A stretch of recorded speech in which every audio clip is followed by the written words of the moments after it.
What's up, y'all, and welcome back to Found Bytes, a game review series. My name is Brian, and I'll be your host. If you don't know about us, we're all about testing out and finding small, high-quality video games.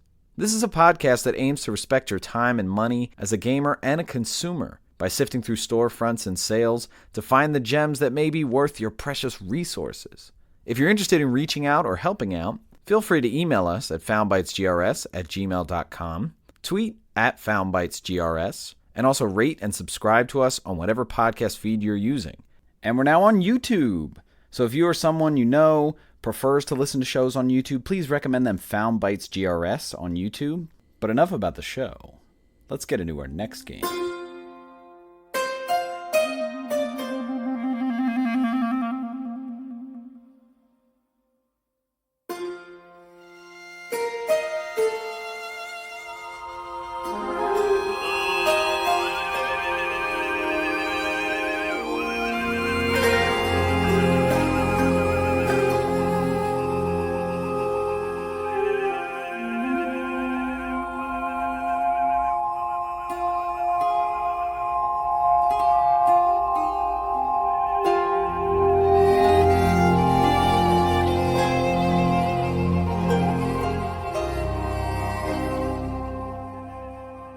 Chants of Sennaar is the game for this week's episode. Chants of Sennaar is a 3D puzzle adventure game, and I see a lot of similarities with games we've talked about before, like Return of the Obra Dinn and Witchwood, certainly in the gameplay style or the format of what you're trying to do. But I'm also seeing a lot of comparisons to two games, one called Heaven's Vault and another more recent called Tunic. I think mainly because these games are like language-based, so definitely see the similarities here, but I have not played those two games. The game was originally released in September of 2023 on PC, PS4, Xbox One, and Switch. The game was developed by Run Disc, which is a small team from Toulouse, France. And so shout out to a small team from France. They've made a previous game called Varion, V-A-R-I-O-N. I have not played that. It looks pretty kinetic, pretty interesting. The game was published by Focus Entertainment, and they've made games like Other Side and Vampire or Vampire. The game had a vinyl release for the original soundtrack in just this winter, actually, 23-24. It is currently in pre-orders, so you can go to Focus Entertainment's website, and I think they did a collaboration with Laced Records, so that is available now. The game does have a platinum trophy. It would require 2 plays because you have to get 2 different trophies for 2 different endings, but you could save scum it, if you know what that means. Basically, upload your save to the PSN, do one of the endings, and then download it to kind of go back to where your save was. And then in between, when you do the first ending, you get the trophy, and then you can get the second one. The game had an MSRP of $19.99 on release. That vinyl soundtrack is available for pre-order for $29.99, which is a solid deal. Runtime of the game, it's fairly linear, although you can definitely find yourself going back and forth in this sandbox. But it should really only take you about 9 hours if you're just going straight through and you kind of know what to do. You might meander a little bit or go back and forth, especially when it comes to figuring out some of these words. That might take you over 10, maybe closer to 12 hours, which is eventually what I put into it. And I got this on sale on PSN for $15.99, so I've been playing it on my PS5, sometimes playing it on the PlayStation Portal, and I did just get the Platinum Trophy. My wife and I were playing this together. It's kind of like a tag team thing, and we took a little more than 12 hours, but we did get the Platinum Trophy, and I did save scum it, unfortunately, but there was no way I was going to play through this game an entire second time. In terms of recommendations, I had not heard of this. No one recommended this game. What happened is I actually saw it in the Game Awards sale because I believe it was nominated for something, and so I saw it on sale, had some great colors, great combinations there. I like the idea of language and trying to deduce what words mean, so I took a chance on it and I dove in.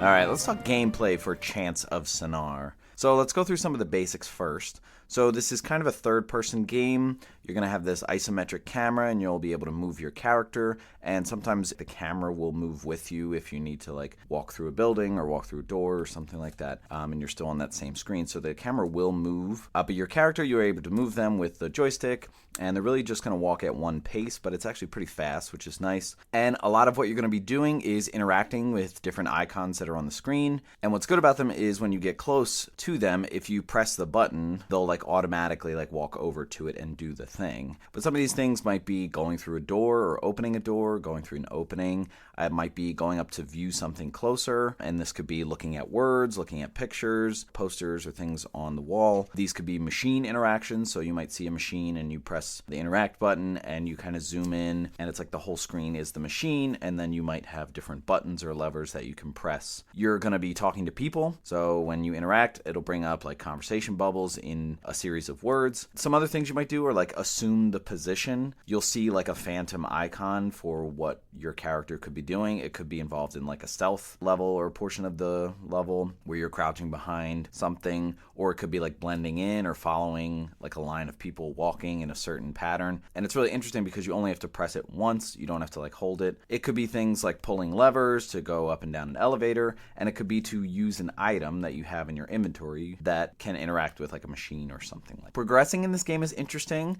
So there are different levels, and these are like different areas of a tower. So it's like levels of a tower, and each of these areas has a specific like people, not like race or anything like that, but it's just, I guess, like more appropriate like class. So it's different like types of people on each level, and the overall goal is to climb this tower, like get to the top. So you're going to have to like progress through the level that you're on in order to unlock the way to the next level. And what's interesting about this game is that in order to progress, you're going to have to figure out the language of that level. And each level is going to have its own unique language with unique symbols. And it's not that you have to learn the entire language, but in order to figure out how to progress to the next level, you're going to need to know what's going on or what you need to do in order to do that. Now, the different languages are interesting, and you will have a journal, and every time that you are exposed to a different character in the particular language, it'll pop up in your journal as like a black circle. And so anytime you read symbols on a sign, anytime you're hearing people talk, they'll get recorded in your journal. And each language, I think, has somewhere between 30 and 35 characters. And so as these words populate in your journal, you can try and start to deduce what some of these symbols mean. And I know that seems complicated because you're not getting anything. You're not seeing any English language or anything like that really telling you what's going on. But what's going to happen is, as you interact with more things, whether it's talking to people, whether it's seeing what they're doing, whether it's interacting with these different machines that might have a sign or something like that, you're going to be able to input guesses on your journal menu just as like a type in, and it'll pop in as like a placeholder. So if you guess that a word means like go or make or something like that, anytime you see it or interact with it in the world, it'll pop up as your guess so that you can start to see how it flows or what context you're seeing it with other words, so that you can be like, oh, I don't think it means that because that person's not doing anything related to that or something like that. The majority of this game is going to be deductive reasoning. And so what you're going to find yourself doing in these levels, in these areas that are kind of like individual sandboxes, is you're going to be revisiting a lot of conversations with people. You're going to be seeing signs again. You're going to be going back to check on like, okay, if I input this for this word, like how does it apply to this other thing where I saw it? And then so as you get more of these symbols and you populate your journal with them, you're going to see different puzzles where you're going to be trying to see contextual meaning for these symbols. You're going to be doing different things. You might play games. And what's interesting is the game is trying to get you to jump in and take guesses about what some of these words mean. So when you open up your journal, each language is going to have the symbols populate on the right side, and then on the left side will actually be the journal, where you're going to sometimes get pages that are going to help you verify or try to figure out the correct meaning of these words. And every so often you're going to get a new page in your journal where basically it's going to be picture association. So you might see 4 pictures, and it's asking you to input 4 symbols that mean what the pictures mean. So it could be something as simple as like door or open or go or make. Now you do have to deduce that that's what the picture means, but it should be pretty obvious what the picture's trying to illustrate. And what sparks these? There could be many different things that'll spark your character starting a new journal page in order for you to guess or verify the correct meaning of words. Early on, some of it is just once you write in guesses for a certain number of symbols, it'll ask you almost like a test, like, do you know what this means, and this means? And what I really like about the game is it kind of brackets it off. Like the very first area, you're exposed to like 3 symbols, and you have to do certain things, like you're pulling levers to like open doors. And so it's trying to get you to understand what specific words in that context mean, so as not to like overwhelm you with like, okay, here are 30 symbols, what could they all possibly mean? It's like, no, you're only getting exposed to 4 or 5 at a time, and then you're kind of trying to figure them out piecemeal. So the game is really good about how it exposes it to you. As you get further into the game, it might be that you complete a puzzle, or you play a game, or you interact with a machine,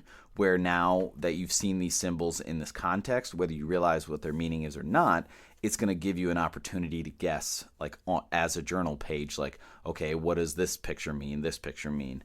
And so there are a lot of different causes that'll allow you to verify what the words mean. Once you correctly guess them on the journal pages, it will tell you like, yes, this word means this word means this, so that you're not like guessing the rest of the game. Something else that your journal's useful for is that if you see like drawings or books or like codes in the world, sometimes they'll write them down in the journal so that you don't have to keep going back there, which is really nice. But it's not consistent, because sometimes like there were particular signs that I wish that I had recorded. So sometimes we did, while we were playing, like take a picture of the screen just so we didn't have to go back to certain places. And then so the overall goal, like I said, is to open the door to the next area. And for the most part, you're going to need to learn a lot of what the symbols mean, but you don't have to learn them all. If you're hunting for trophies, you will have to learn what all the symbols mean in all the languages, just so you know. And as you're progressing through these sandboxes or these levels, you will come across terminals. And these terminals are used for a couple different things. They're mainly used for fast travel. And you'll see a map of like the whole tower. There's like 2 on every level. And then so once you start to access these different terminals, you can go back to older areas, maybe if you still need to clean up what some of the symbols meant. Something else that could be done at these terminals, though, are these communication links between some of the different levels. So basically you're trying to translate, assisting different areas or different peoples from different levels to try and communicate together. So as you get further into the game and you're exposed to different languages, you're going to try to like bring these different levels together and communicate between the symbols of the different languages. But other than that, the game is pretty simple. That's really all that you're doing. So in terms of pacing and accessibility, when you're getting into a new area,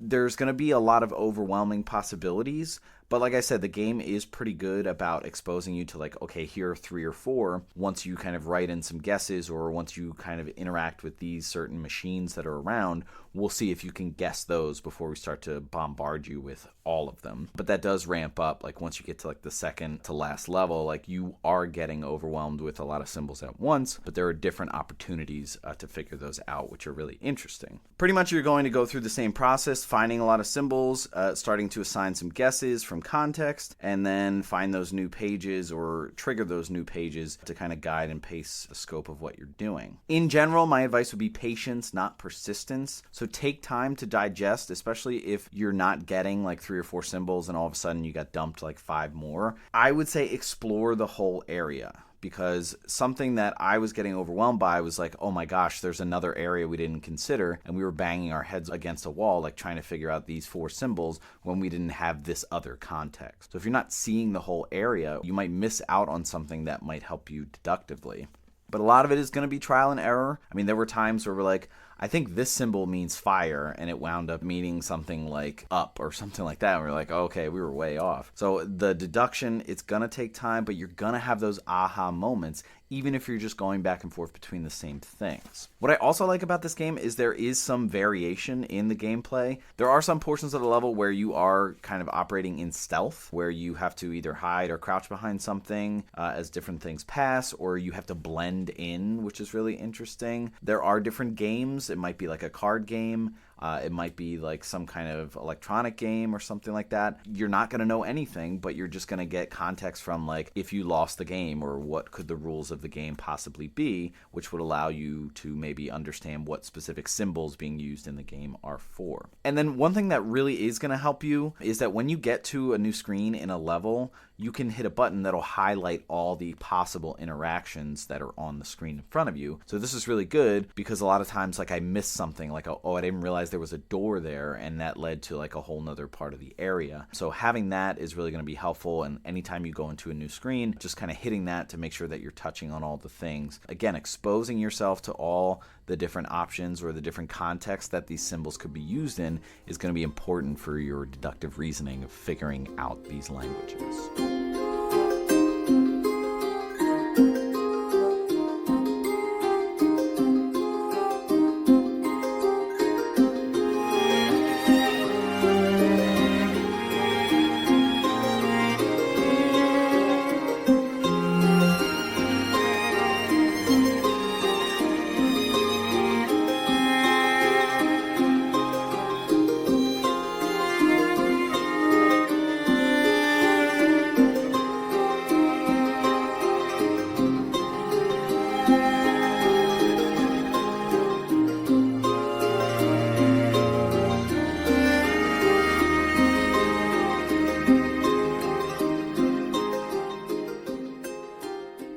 Alright, let's talk about the vibe of Chants of Sennaar. So let's start with visuals. These colors pop so much. It reminds me a lot of Gris or Gris, which is a game that we talked about an episode a while back. It's a little different because Gris was very watercolory and very kind of blending and moving. This is very crisp. The lines are very crisp. The edges on like the objects that are colored a certain way. I love the combinations of colors, especially the first area. I think that's the one that really caught me in terms of jumping into the game. It's like this bright yellow paired with this like purple or magenta, and the combination of it is just so jarring and really aesthetically interesting. But the game itself really mimics a lot of like Escher paintings. You can definitely see the influence, like these staircases, almost like the Staircase to Nowhere type thing. So you'll see a lot of staircases in these levels. You see a lot of like towers that represent like almost like a Middle Eastern or Indian, get a feel of like Agrabah or something like that. The scope of the game is interesting because the camera is consistently far away. So you're really seeing that sense of scale, like how your character compares to the towers. And you're not zooming in to these characters, you're just getting like broad forms of them. But the differences in the different levels or areas and the peoples is going to be based on like their headwear or maybe the colors that they're wearing or the different costumes. Like you're not seeing like the full body, or you're certainly not seeing facial expressions. You're just seeing like these broad costumes that allow you to differentiate. But what's going to be a big help is going to be body language. You're going to see like when you go up to a person and hear what they have to say, like they might be like gesturing towards something, or they might be like exhausted, or they might be really elated or something like that. And so that does shine through, and that's really helpful for deducing what symbols mean and what context they're being used in. In terms of audio, I really do like the music in this game. It is kind of ambient, but it really captures the different areas or the different peoples. Like there are different instruments that are used to convey different things. Like you're gonna hear a lot of woodwinds or a lot of oboes in certain areas, and they really come through. I really do like the full orchestration there. And then some of the areas, like when you're in a hallway or a more cavernous place, like there is silence, and it really can be deafening. It's really interesting, the contrast there. And of course there's no spoken language, like you're not hearing anybody talk, but you are hearing like or like you are hearing like the mumbling, and so you're getting the inflection. Again, very helpful for trying to deduce what symbols mean. Like, is someone angry? Is someone very happy? And so you can hear that in kind of the mumbling or the sounds that are a little bit muted from the characters. And in terms of themes, setting, I really don't want to spoil too much, but you do get a sense of what's going on in this game from the very beginning. Obviously, this is a lot about language and translating language, trying to figure out what words mean. I like that there's a unique look and synergy of the symbols themselves. Like you might see some similarities in parts of speech, And this is going to be unique for each language. Like something that my wife realized was like, oh, verbs look like they have, this circle around them. See how all the symbols that are verbs kind of have that. And so you'll see that. You'll also see unique takes on how to pluralize something, or like compounding words, like putting two words together. Some of the languages do these things very differently, and it's really interesting trying to establish the parity between them. And of course, you will have to translate between languages. You'll see some signs that are very helpful when you get to a new area that are saying like, this means this, or these two lines of the sentence say the same thing, but it's in two different languages, really trying to get you to like establish early on, like, okay, you already know what this symbol means in this language. Now it's going to mean this in this language. So you're kind of seeing how to get some of these symbols in different ways. And of course, the terminal links in the terminals, like trying to translate or connect different languages or peoples of different language. So you're establishing a correspondence so as to connect these different peoples. And that's really going to be one of the major themes in this game. And again, I don't want to spoil it, but early on you realize that this is vaguely like a Tower of Babel kind of simulation, or at least a parable of it, or some kind of offshoot of it. And so you have these different levels, and the reason that you're trying to learn the language and get through is that like the different levels are separated, they're gated, or there's something going on where the people aren't able to communicate. So it's really interesting how that's put together. And then of course the fact that you have different peoples, how they refer to each other, it's almost like a little bit of a caste system. And just recognizing as you learn different languages, like the complexity of them is going to increase. Like you're not always going to have the same words, but you will have words that clearly might mean the same thing, but from different perspectives, which is really interesting. And I really like the synergy with the visuals. Like when you get to a new level, you're going to see like, okay, these are these types of people. Like the first level is like a desert bazaar almost, like the yellow, I guess, sort of trying to simulate sand, and then the purple capturing that contrast there. And then you're going to get to like a fortress that is more like military base. You'll get to like a Grecian garden that's more like artistic and open-ended.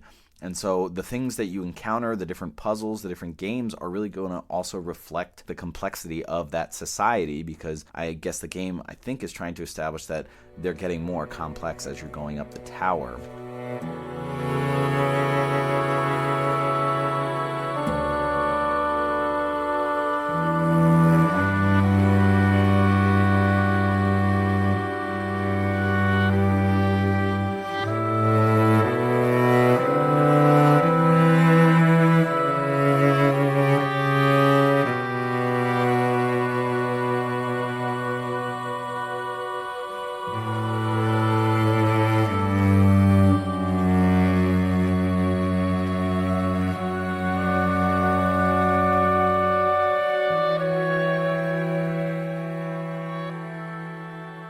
Let's wrap up the conversation about Chants of Sennaar. So I really feel like this was an incredible experience, and I'm glad that it was a game that I played with my wife. So it's really something to have somebody have a different perspective or be able to have two sets of eyes looking at this. The game is pure deduction, and so like I said, it takes patience, it takes trial and error. I really think it was beneficial having someone next to me, especially if I was getting frustrated, like she could take over, and we were able to look at it from different ways. In terms of just a game, I feel like it's a really nice break from typical games. A lot of puzzle challenge, some variation in what you're doing, some aha moments, despite like maybe initially being overwhelmed by certain things, but just deductive reasoning and a bit more relaxed, not like a pressure cooker or anything like that. Nothing was timing. Great colors, great character and charm, and really kind of being reductive in all of that. Like there's not some extensive gameplay, nothing's like timing based, and so it's very simple. You're just interacting with objects, interacting with people, and jotting down in your journal and figuring it out.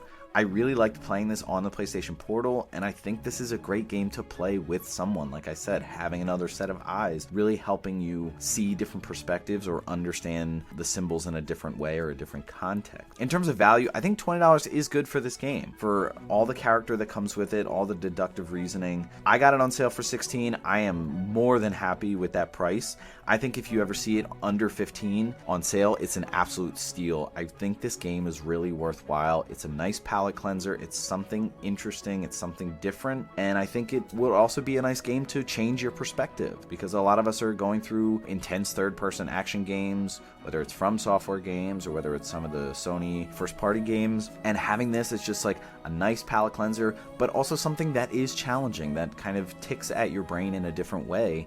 I think it's a great experience, and I highly recommend this game.